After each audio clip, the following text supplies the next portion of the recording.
omukulu yavaayo n'apredicting omupiira ogwo nga bw'ogulabye. Olwaleero tumanyi nti no Arsenal is versing Crystal Palace. Yes. Nagwo gu predicting.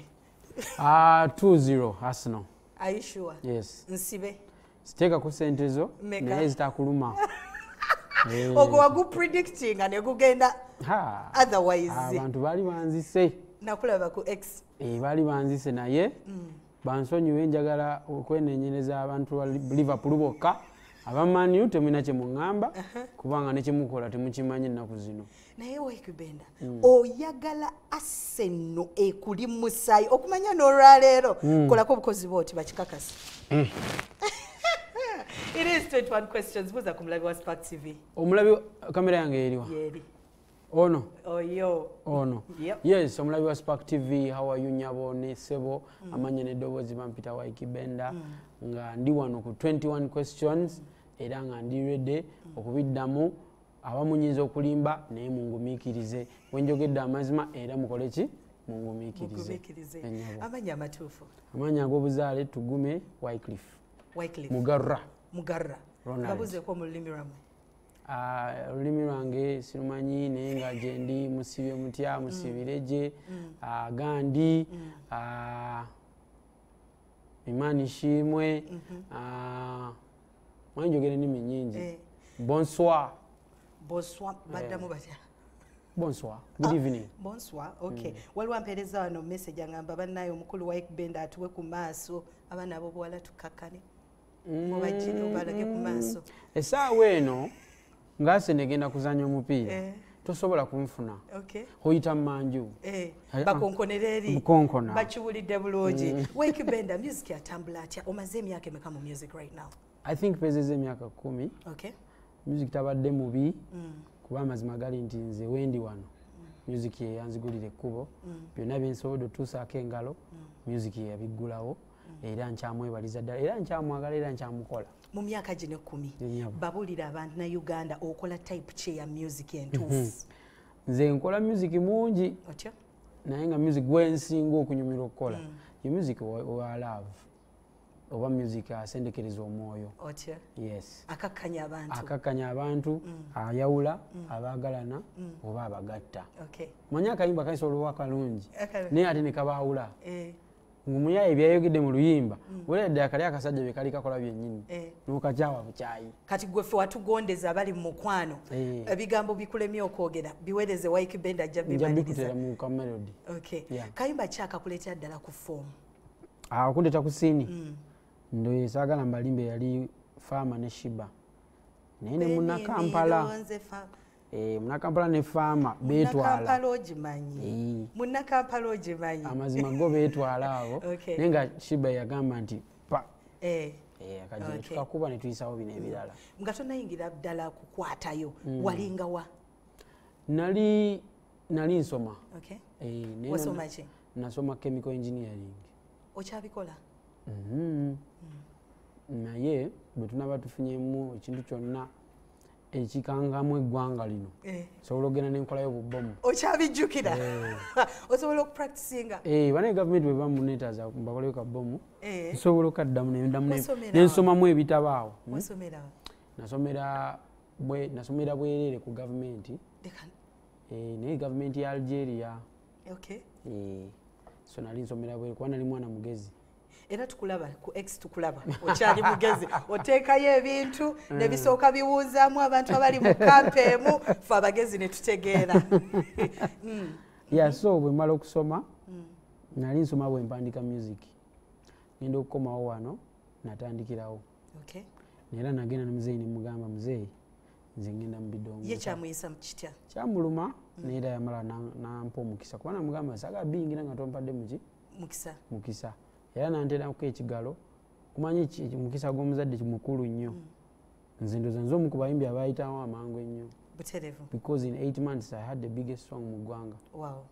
Wow. Challenges kize wa meeting ngo join the music industry? Challenges singa ndozira ze za bulijjo oli tazanya luyimba lwange oli abyebye sente zange. Generation yamwe yali yanjawulo. Eyamwe yalinga yakutambuza CD ku CD, DJ ku DJ. Kati eno bana basula kayimba ku TikTok. DJ nakijirayo TikTok kati yesalawo fwe tukatukafunira ku TV kakagowinze viral njagala okitemu challenge za mwezedda nezeeno bwe mbantulidde omwaka gwe nayitirawo gwennyini amazima gali nti nze sina DJ gwe nawutwalira luyimba bonna beenoonya Favor nalina Favor music abantu nga bamuzannya tebamumanyi kati otuuka mu bbaala ng'olimba lukuba nnyo bagamba DJ kyoyo bagamba Six Stewart uli bali oba aluda Chris nogana mugabane gwe bali kumpagira gwe muyimbi banaye kayimbako katunyumira okitegeera so mpola mpola bwotyo bwozuula nti ate people have supported you so abantu abamweranze baba DJ abamu nkyakolagana nabo paka kati because bampika nga tebamumanyi nakumumanya. Wow, kino kikuyambye tugambe nti no kikuyambye keeping relationships n'abantu. Yes, kubanze siri muntu nnyo nti mbeera n'essaako y'abantu bangi nnyo neera badijja abo benatandika nabo music era benkubyako nenga muna naddala akayimba. Oyinza n'okuba nga tokyakuba mabaala 10 nenze nkubala nti gwe akyali tumanyi oli family man okyazunga sinzunga nesinyo sinyo bintu bitabyekola bwekoze ani akumanaginga management ndi under Mpaka Records soka manager balinga basatu waliyo manager Swaibu waliyo manager Alpha Mchala waliyo manager Ntege ye wali wano Ntege mulabye kati abule mwaina wa managinga mu business mu Mpaka Records mwina bayimbi bameka right now nzenze kaliwo waliwo be wali wa signinga bonna mwabata lwaki muba boye badduka sife lwaki badduka yali omu yekabambi yasala wagenda ayiyo obulamu mu nsi ez'ebweru yagenda bweru nga bwomanyi bibaawo nga gwe kyolaba muntu takiraba nga gwe oyagala mugamba nti sigala wano Uganda ng'olina dream gy'omulabamu naye nga ye tagyerabamu oba nga ayagala girabira walala ate kikkirizibwa kuba naye musajja butereevu mwinayo ekirooto ky'okusayininga omuntu omulala okujjako gwe inshallah tujja kusayininga omuyimbi naye ebintu bino byatwala sente nnyingi nnyo mu kulungi ogwasooka abantu tebamanyi nti music ali expensive nnyo so byatukosa nnyo ku mitima naye omulenzi ye twamusonyiwa naye luliba olwo tuliddamu ne tusayininga omuyimbi mwogerako naye mwogerezeganya tatukoonangako ekirala kye njagala okumanya foundation yene essomero foundation kye kirooto ekyange ng'omuvubuka nakulira mu ghetto z'Ekireka mu suburbs manya abantu balooza nze ndi mwana wa Lord oli mwana wa Kireka ng'ate siri mwana waki wa Lord nakulira mu suburbs omwo mu Kireka Kamuli B nga tusiiba mu bibanda nga tusiiba mu bidiba nga tukwata bazita batya misonsi ensonzi n'emisonzi nga tujooca muzeita bimanyi nti nali njooca n'egundi ezo nga goddukayo kano ogenda n'obisa naye 12 zikusanga waka kuba omugo guyinza okukwata wali abazadde b'omu Kireka mbamanyi so kati life eyo wentandika okukola music ntandika olaba abayayi bwogenda Ekireka abayayi bagamba na benda nyange njagala kuba muyimbi omutima ne gukuluma then nasoma n'abaana bamanyi omupiira so okutandika ekintu kya foundation kinene tutandika n'okukola essomero nubira kuyamba abaana abalina ebitone mu mupiira ne music kyova olaba njogera nnyo ku mupiira ate era nkola music eyo tugendagendayo mupiira bintu ki ebirala byokola mu budde bwo obw'emirembe okujjako music ndaba nnyo omupiira njagala nnyo okusoma obutabo paka nakati si bino ebyessomero bino just motivation okuyiga abakyala balowooza batya mwalina mwe musumbuwa okitegeera abasajja yensi ogikutta otya mpola mpola bwentyo nina ebifaananyi bye mbadde ndabawo ku screen bamaze ne babijjawo badde njagala otunyonyola ekifaananyi ku kifaananyi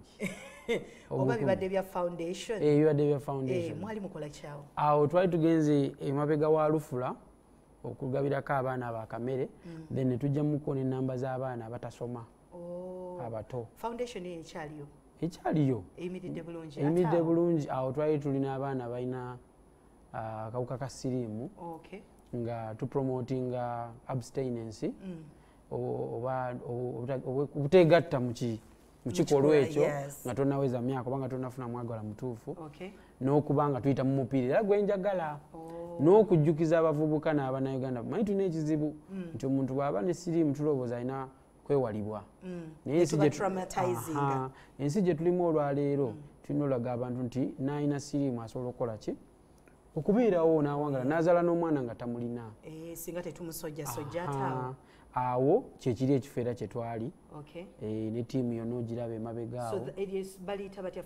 bagiyita Benda Foundation kalogo kaffe keeko ka hashtag ka live your dream. Wow. Wyke Benda oli muntu azanya music wa love kwegamba love gogitegeera nnyo tunyonyole ku love kikyogizeemu emyaka gino okuva olinga oli muto kati ate ovubuse ofuse na taata love ekisookera ddala eri abasajja love kulabirira mukyala kugabirira bagambe love kugabirira munaaye oba oyagala batoyagala omukyala olina omumuwa ezakameeza nezize ezakaviirike kati nga kawiigi ako ne kamubeeramu nga kanyirira enjala n'azikola n'omugulayo kateeteeyi bintu bitono nnyo ebikyamula abantu abo abakyala yes laavu eri omukyala oba eri omusajja kati kumuwa kitiibwa nze osobola okuŋŋamba you love me naye bwe mba ŋŋamba nti wano togendawo ate n'owaliza n'ogenda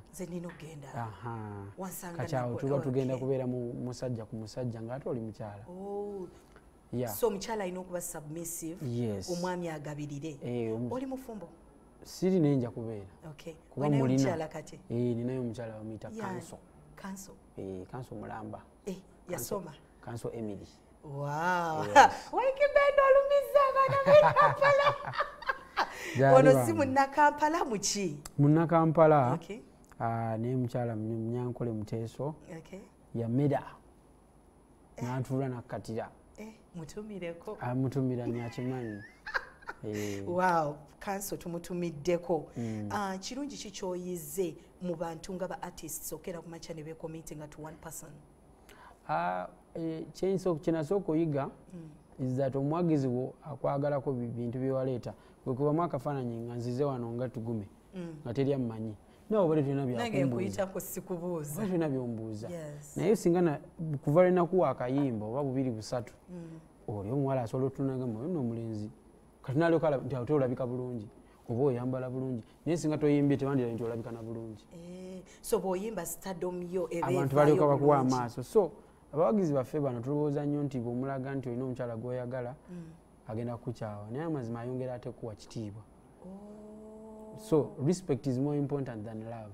So kyolekera abavubuka olunaku olwaleero nti once tebatya to fall in love nti abakyala bagenda bavaako ate oweebwa nnyo ekitiibwa ng'olaze omuntu oyo omu gw'oyagala okusinga kubanga gwe enkya bakulaba n'ono enkya ne bakulaba n'oli enkya ne bakulaba n'oli society gye tulimu tuli basajja ba African kiweesa ekitiibwa omusajja yenna akuze kubanga olinayo omuntu gw'ogamba nti olabirira. Wyke Benda ekibuzo kyakye tulina tukulabye oli muntu ayagala social media era ogibaddeko despite abantu bwe bajja ne bayomba ne bakola comments ki naye gwe otulaga nti no kwoli social media eno ogirabyemu kirungi kinga gwe sente zivawa fenga tetuziraba teri kintu kirimu sente nga social media bwena akigaziya interview tejja kugwa kigaziyemu katonotono nze kyemmanyi kiri kimu bw'oba oli eyo fena tunoonya ki nsimbi teri kigenda kuwa nsimbi ng'abantu kukulaba nga basobola okujja enkya ne bakulaba olwokusatu ne bakulaba nga tebakoowa kitegeeza create value baako either kyoyogerako oba kyokola kiteke ku social media sente zijja matter of time. Wow, omulungi ali ku Spark TV oli ku 21 questions omukulu omuwulidde social media ne bwe mulwana ne bwe mukola ki ye he's after the money. Njagala kujikiza banaffe abateekamu ensimbi banaffe abannumidde bagamba oyina mukwano yeetaaga ssente bano bawola ssente ky'olina okukola oyina beesiga genda mu ssimu yo genda odownloadinga ennumida app ojja kuba obafuna bulungi abeetaaze mukwano osobola obbakubira ku namba zaabwe ezitalinsa ssulire 0800 10224 ate gwe munanga ayagala obaweza ka WhatsApp message osobola baweereza ku 0758568903 osobola babuuza ebibuuzo ebisingawo ssente nzifuna ntya bano bagamba balina abantu 800 babeewozeko ssente era mukwano ssente bazimuzikozesa bulungi era bizinesi zaabwe zigenda ku ddaala eddala. Njagala okwebaza omwana omuwala nyambaza AC Fashions asangibwawo Kasubi asangibwawo Kasubi Makerere. My girl, you're doing a very good job amwetaaze osobola omufuna ku 0706 2262 yes tukyeyongerayo n'omukulu Wyke Benda the boy so tender tugenzeko ku fan bench ani oyo bamuyita the general Mikel Arteta manager asinga okumanya omupiira mu ggwanga mu nsi bannange omwagala nnyo agumanyi nnyo mu describing mu dakiika ntono omusajja omukakkamu naye ng'amanyi kyayagala ate omusajja w'abantu like alina human touch amanyi abasambi obbaagala n'abeerawo family ze is a family man by the way. Oh really? Yes, musajja mu family ye yes bana babiri basatu ate ekirala n'omupiira agumanyi nnyo. Okay ogenze ate oyo bamuyita Starboy. Bukayo Saka. Njagala engeri gy'obyogera mu Starboy. Oyo yasinga omupiira mu Bungereza. Otyo? Okitegedde? Ng'oli kafulu mu bintu bino. So kati oyo arepresentinga ekifaananyi kye bayita African football wadde si muki wadde Mungereza naye naawe omulaba oyo Mungereza si Mungereza ndozo kategedde so kati ye akiikirira Africa era n'abatali baaso era bamwagala beekaza. Mu foundation eno gy'olina abaana bano batuuzaako n'obagamba nti kisoboka teri kyendoota nga mwana ava mu Uganda muno ne waba tabuzise mu mikono gyange n'agenda n'asambirako ttiimu gye njagala oba n'aba ng'ava mu Man U oba Barcelona n'ajja n'asambira national team kuba tubirabye West Africa binnuma nze ng'omuntu Abanigeria kye batukola okitegeera then temumanyi ssente meka ziyingira ggwanga singa omusambi oyo aba ali mu Bungereza awo.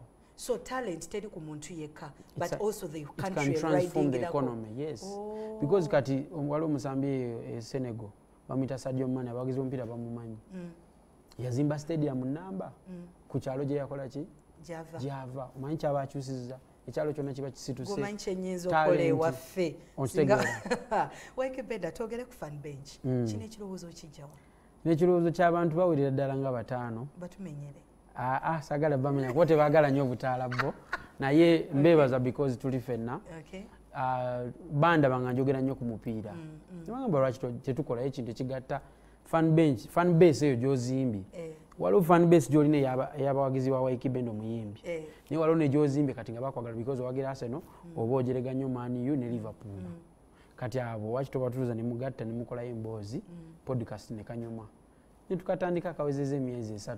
Wow.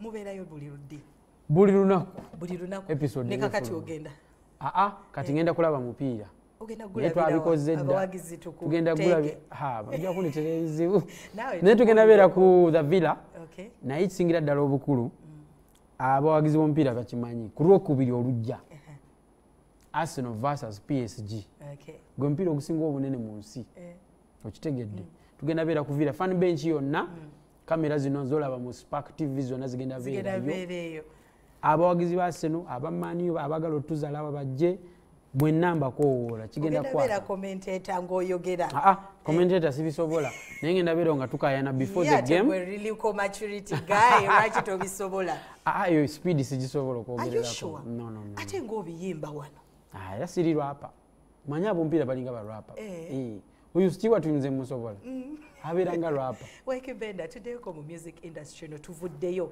fenna by the way for the fans bo twakwagala okulaba opening up noga nti besides music ate nina kyennyumira fe of course we keep following tuddeyoko mu music omwaka guno 2025 tusuubire ki natandise n'akayimba nga kagamba sibodde laba omuki laba omubiri okitegeera naye ensonga eri mwaka akayimba mbadde mu ggwanga lino nendabye ekintu kye bayita ebitone Uganda tulina ebitone abaana ab'obuwala ningamba kambiyimbirayo akayimba ku guno omulundi guno omwaka tetwagala kulaba feesi yo twagala kulaba we want to kambyogere mu luzungu ebinyuma we don't want to see your face we want your chest your waist and your base okatende mu jimu oba ogenda mu jimu oba oteekamu bidagala kasita otafa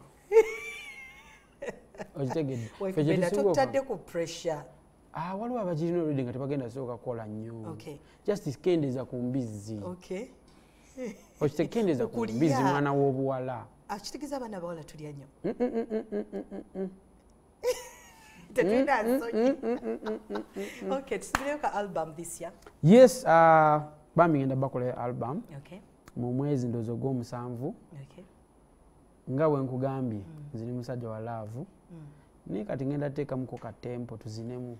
Ekirala kyessaagala kuva wano nga sikubuuziza omwagizi w'omu yaŋŋambye mubuuzi nti Wyke Benda ajja atya ate okukola korabo n'omuntu wa music y'owedda Ubangayina oyo maama wange ataka kayimba nfe ab'ekireka twakakulirako eri ku bibanda bye mbadde nkugamba anti lwero oluguudo olugenda eri kati kutwabeera nko akayimba nzinali ngala olimba naawe mama ng'okakuba akagalo anti zo mmanyi nze nkuze njagala ssente kugambye nelingala weweerere saamuzinako kale ekiba nga si ssente kaba kasoda waki bakufuwenga ye kati nina mukulu wange bamuyita Michael niye yeekaze ne Michael wazinanga lingala zagala weekaze weefuula top kati naye twazina lingala nze ne Michael ne bakizibwe bange abalala naye nga muganda wange empale ziregeeza bwe ziti kati ekiwato oba tolina nnyo naye empale nyeenya nnyo n'olabika ng'alina nnyo kati Ubangayina ke kali akayimba kaffe